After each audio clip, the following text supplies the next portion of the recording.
भारत के प्राचीन समाज में कुछ प्रथाएं ऐसी थीं जो आज हमें एक जकड़न और अंधविश्वास की तरह दिखाई देती हैं। इन प्रथाओं में से एक थी सती प्रथा, जो एक ऐसी कुरीति थी जिसमें एक पत्नी को अपने पति की मृत्यु के बाद उसकी चिता पर जलने के लिए मजबूर किया जाता था। यह न केवल महिलाओं के लिए अत्यंत दर्दनाक और भयावह थी, बल्कि समाज में उनके स्थान को नियंत्रित करने का एक तरीका बन गई थी। क्या आप जानते हैं कि यह प्रथा किस प्रकार समाज के भीतर गहरे जड़ें जमा चुकी थी? इस वीडियो में हम सती प्रथा के इतिहास, इसके प्रभाव और इसके अंत की गहरी और दिलचस्प कहानी जानेंगे। आपसे निवेदन है कि वीडियो को पूरा देखें और अगर आपको ये वीडियो पसंद आए तो कृपया हमारे चैनल को सब्सक्राइब करें, वीडियो को लाइक करें और अपने दोस्तों के साथ शेयर करें। साथ ही हमारे रानी दुर्गावती वीरता, बलिदान और इतिहास का भूला हुआ पन्ना वीडियो को जरूर देखें, जिसमें हम रानी दुर्गावती की वीरता और बलिदान की दिलचस्प कहानी पर बात करेंगे। सती प्रथा का आरंभ भारतीय समाज में प्राचीन काल में हुआ था। इसे पहले एक धार्मिक कर्तव्य के रूप में प्रस्तुत किया गया था, जो खासकर उच्च वर्गों और राजघरानों में प्रचलित था। इस प्रथा के अनुसार एक पत्नी को अपने पति के निधन के बाद उसकी चिता पर चढ़कर उसकी आत्मा की शांति के लिए खुद को बलिदान करना होता था। इसे समाज में महानता का प्रतीक माना जाता था और यह एक पत्नी की अपने पति के प्रति अटूट श्रद्धा और प्रेम का प्रतीक समझा जाता था। कई मान्यताएं और धार्मिक ग्रंथ सती प्रथा को एक धार्मिक कार्य के रूप में प्रस्तुत करते थे, जिसमें यह विश्वास किया जाता था कि सती बनने वाली महिला स्वर्ग की प्राप्ति करती है। धीरे धीरे यह प्रथा उच्च जातियों और शाही परिवारों में विशेष रूप से प्रचलित हो गई। सती प्रथा का सबसे प्रसिद्ध उदाहरण रानी पद्मावती और राजा रतन सिंह की है। यह कहानी भारतीय इतिहास के सबसे चर्चित और विवादास्पद घटनाओं में से एक मानी जाती है। राजा रतन सिंह की मृत्यु के बाद रानी पद्मावती ने अपने पति की आत्मा की शांति के लिए अपने जीवन का बलिदान दे दिया। कहानी के अनुसार रानी पद्मावती ने अपनी शहादत का बदला लेने और अपनी सम्मान की रक्षा के लिए अपनी जान दी। हालांकि यह घटना ऐतिहासिक दृष्टि से विवादास्पद रही है, लेकिन यह इस प्रथा के अस्तित्व को प्रमाणित करती है। यह कहानी सती प्रथा को सिर्फ एक धार्मिक कार्य के रूप में प्रस्तुत करती है, जबकि यह दिखाती है कि किस प्रकार एक महिला को सम्मान और प्रेम का प्रतीक बनने के लिए अपने प्राणों की आहुति देनी पड़ती थी। सती प्रथा को शुरुआत में धार्मिक कर्तव्य माना गया था, लेकिन समय के साथ यह महिलाओं के शोषण का एक तरीका बन गई। महिलाओं को न केवल अपने पति के साथ मरने के लिए मजबूर किया जाता था, बल्कि यह प्रथा समाज और परिवार द्वारा दबाव डालने का एक माध्यम बन गई। सती प्रथा के तहत महिलाओं को न केवल शारीरिक दर्द का सामना करना पड़ता था, बल्कि मानसिक यातनाओं का भी सामना करना पड़ता था। अक्सर यह देखा जाता था कि महिलाएं अपने पति के निधन के बाद अकेले जीने का हौसला रखती थीं, लेकिन समाज का दबाव उन्हें इस प्रथा को अपनाने के लिए मजबूर कर देता था। कई महिलाओं को अपनी इच्छा के खिलाफ सती बनने के लिए भेजा जाता था। यह प्रथा महिलाओं के आत्मसम्मान और स्वतंत्रता को समाप्त करती थी।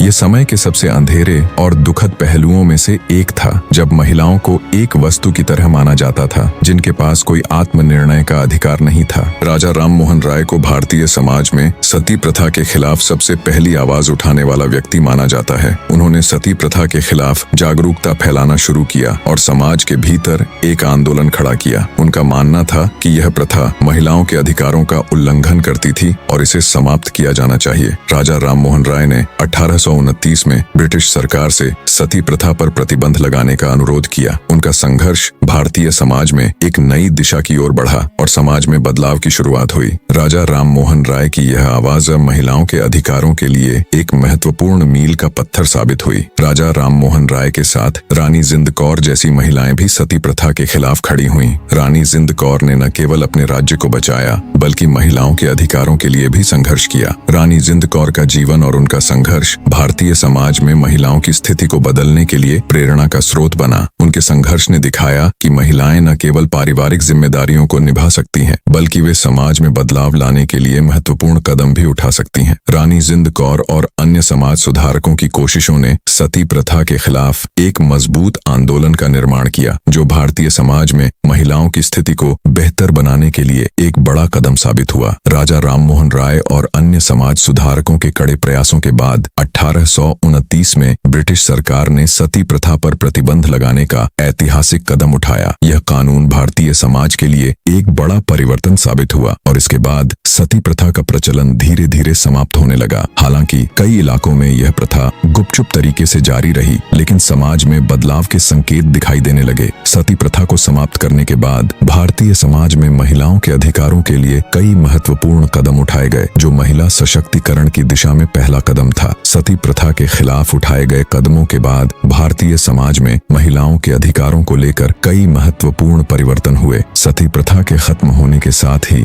महिलाओं को शिक्षा, स्वतंत्रता और अपने अधिकारों का एहसास हुआ। यह भारतीय समाज में एक नया बदलाव था, जो महिलाओं के अधिकारों को स्थापित करने के लिए अहम था। यह बदलाव भारतीय समाज के लिए एक दिशा प्रदर्शक था और यह एक संकेत था कि समाज में महिलाओं के अधिकारों को लेकर अब नई सोच और दृष्टिकोण विकसित हो रहा था। आज सती प्रथा समाप्त हो चुकी है, लेकिन यह हमें यह सिखाती है कि समाज को बदलने में वक्त लगता है। महिलाओं के अधिकारों की रक्षा और उनके खिलाफ होने वाले शोषण को रोकने के लिए आज भी हमें इसी तरह के सुधारों की आवश्यकता है। यह इतिहास हमें यह याद दिलाता है कि किसी भी परंपरा या प्रथा को स्वीकार करना तब तक सही नहीं है जब तक वह किसी इंसान की जिंदगी और आत्मसम्मान के खिलाफ न हो। अगर आपको यह वीडियो पसंद आया हो तो कृपया हमारे चैनल को सब्सक्राइब करें और इस वीडियो को लाइक करके अपने दोस्तों के साथ जरूर शेयर करें। और हाँ, रानी दुर्गावती, वीरता, बलिदान और इतिहास का भूला हुआ पन्ना वीडियो जरूर देखें, जिसमें हम रानी दुर्गावती की वीरता और बलिदान की दिलचस्प कहानी पर बात करेंगे।